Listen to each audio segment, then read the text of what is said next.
Teman-teman semuanya, kembali lagi sama aku Danis. Aku Melati. Di acara Seji Sejarah Indonesia.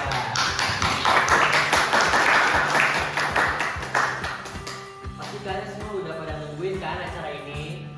Pasti dong. Iya dong, pasti pada penasaran ada sejarah apa lagi di Indonesia. Kan banyak banget. Pada kesempatan kali ini kita bakal ngebahas tentang apa sih? Jadi kesempatan kali ini kita bakal bahas orang-orang Cina berontak dan orang Aceh. Wah, keren banget tuh pastinya. Iya dong, pastinya juga keren banget. Apalagi ada teman kita yang bakal keren banget buat kita ngejelasin tentang yang tema bakal yang kita pelajari. Langsung aja ya, gak usah lama-lama, kita panggilkan Nafila. Halo teman-teman semuanya, jadi aku di sini bakal ngejelasin tentang orang-orang Cina berontak. Nih, kita cari tahu sama-sama yuk. Jadi gimana sih awalnya? Jadi orang-orang Cina itu datang pada abad ke-1, pada abad ke-5 dan sudah mendatangkan hubungan dagang ke Pulau Jawa.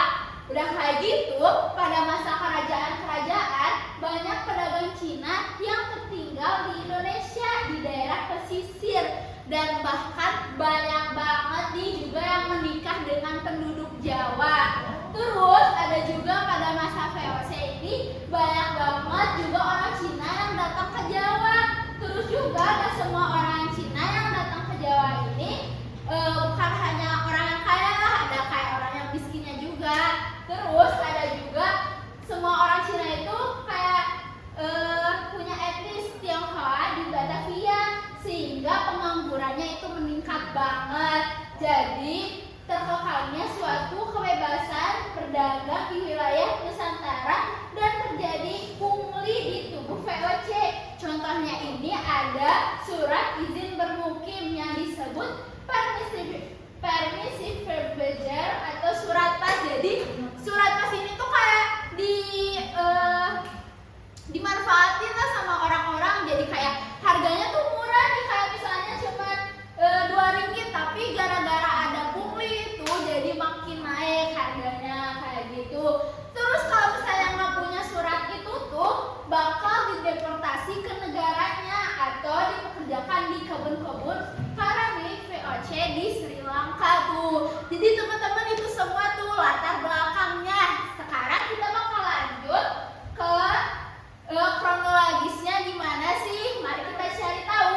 Jadi ada banyak pedagang Cina yang datang dan menikah dengan penduduk Jawa pada masa VOC itu. Terus untuk membatasi kedatangan orang-orang Cina ke Batavia, VOC mengeluarkan ketentuan surat izin itu. Jadi orang tuh harus punya surat izin. Tapi kan orang juga ada yang miskin, ada yang kaya. Terutama ini yang miskin kalau nggak punya uang terus makin naik harganya lah gitu, seenggaknya mah gitu. Terus pada tahun 1748 terjadi kebakaran di Batavia. VOC itu menafsirkan kebakaran tersebut disebabkan pemberontakan oleh orang-orang Cina. Terus orang Cina mulai meluar dengan melakukan perlawanan dan kekacauan terutama di daerah pesisir Jawa. Udah kayak gitu juga pada tahun 1741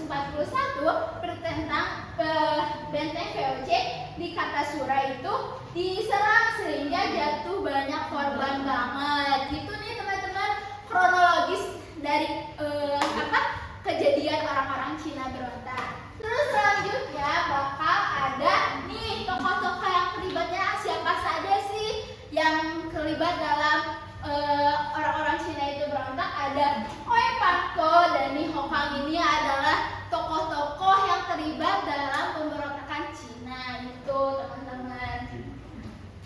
Nih terus selanjutnya nih kayak apa sih akibatnya dari kejadian tersebut nih gitu, kayak bagi bangsa Indonesia itu kayak kita mengalami kerugian gak sih karena wilayah Batavia porak-poranda akibat pemberontakan dan pencurian barang-barang orang-orang Cina. Tapi bagi VOC itu ada dua, ada kerugian ataupun keuntungan.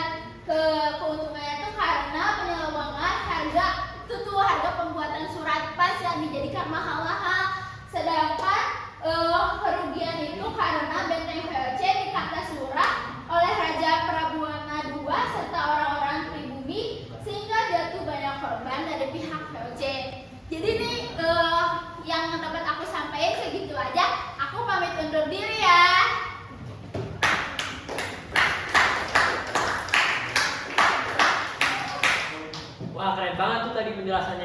Nafila. Makasih ya Nafila.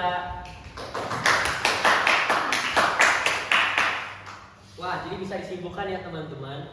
Kesimpulannya, VOC menempatkan orang-orang Cina yang kebanyakan bekerja sebagai petani atau kuli perkebunan gula di luar kawasan tembok kota Batavia. Namun ada beberapa orang Cina kaya yang tinggal di dalam tembok kota Batavia. Seiring berjalannya waktu, kedatangan orang Cina ke Batavia semakin banyak, sehingga dianggap akan menimbulkan bahaya kuning, sebuah istilah tentang banyaknya orang Cina. Akhirnya pemerintah VOC memperlakukan surat izin tinggal. Dalam praktiknya, syarat untuk memiliki surat izin tinggal menjadi ajang pemerasan oleh pejabat-pejabat VOC, menyebabkan beban dan tekanan bagi masyarakat Cina. Bagi masyarakat yang tidak memiliki surat izin tinggal akan dideportasi ke Ceylon, Sri Lanka. Lalu, di luar penetapan surat izin tinggal, masyarakat Cina yang tinggal di luar tembok kota Batavia sering mengalami penangkapan, pemerasan, dan intimidasi dari penjaga VOC. Karena hal inilah beberapa orang Cina menghasut kawan-kawannya untuk melakukan perlawanan terhadap kewenangan VOC. Selain itu, muncul juga isu yang menyatakan bahwa orang yang hendak dideportasi ke Ceylon tidak akan pernah sampai di tempat Ceylon karena ditenggelamkan di tengah laut. Masyarakat yang terhasut oleh adanya isu tersebut terwujudkan mempersetujui diri dan bersiap melawan VOC. Pada awalnya, pemerintahan VOC tidak menyadari mengenai hal tersebut karena tidak adanya aparatur pemerintahan VOC yang berada di perkampungan luar tembok kota Batavia. Serangan dari orang Cina ternyata tidak sampai memasuki kota Batavia karena persenjataan yang digunakan masyarakat Cina bukan merupakan senjata yang baik. Selain itu juga karena pemerintahan VOC bertindak cepat untuk mengatasi pemberontakan tersebut. Pemberontakan ini terjadi pada tahun 1740. Diperkirakan ada 10.000 masyarakat Cina menjadi korban. Dengan adanya pemberontakan masyarakat Cina ini menyebabkan ketidaksukaan pemerintahan VOC saat itu semakin meningkat. Nah, selanjutnya ada teman kita yang gak kalah menarik bakal ngejelasin tentang peran Aceh. Siapa tuh? Langsung kita panggil saja Rehan yang bakal bahas tentang peran Aceh. Halo teman-teman semuanya, marilah kita pelajari tentang bersama-sama apa itu peran Aceh. Latar belakangnya yaitu dibukanya tulisan Suez yang membuat Aceh semakin strategis dalam perdagangan internasional pada waktu itu. Hal tersebut membuat Belanda juga menguasai Aceh. Pada tahun 2 November 1811, antara Inggris dan Belanda mengadakan perjanjian yang diberi nama Traktat Sumatera yang berisi tentang kebebasan bagi Belanda untuk memperluas daerah kekuasaan di Sumatera termasuk Aceh. Maka Inggris berdagang di Irak. Pembajakan terhadap sebuah kapal yang di Aceh yang dijadikan atasan Belanda untuk memperlancarkan agresi. Satu persatu wilayah yang dikuasai oleh Aceh di Sumatera Utara jatuh ke Belanda. Sikap Aceh yang tidak bersedia menjelaskan hubungan antara Aceh dengan konsul Italia dan Amerika Serikat di Singapura kepada pihak Belanda.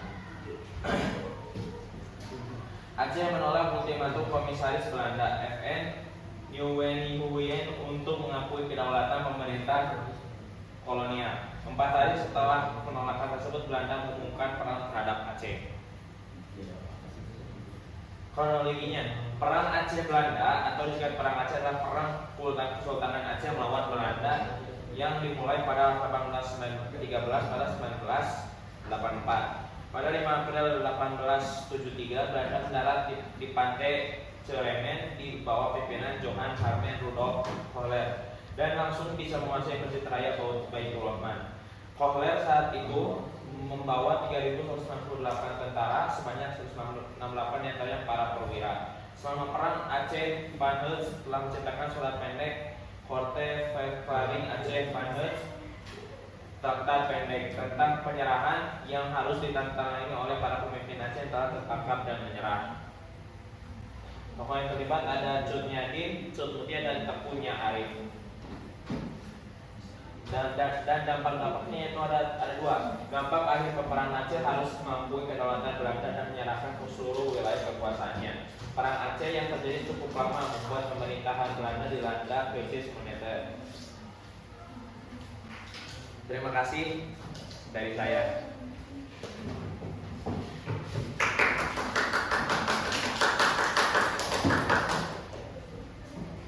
Wah, keren kali tuh penjelasan yang barusan saya jelasin.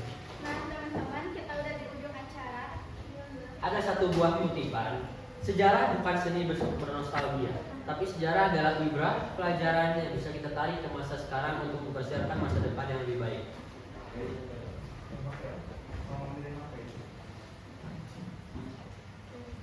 Cukup sekian ya dari acara ini. Semoga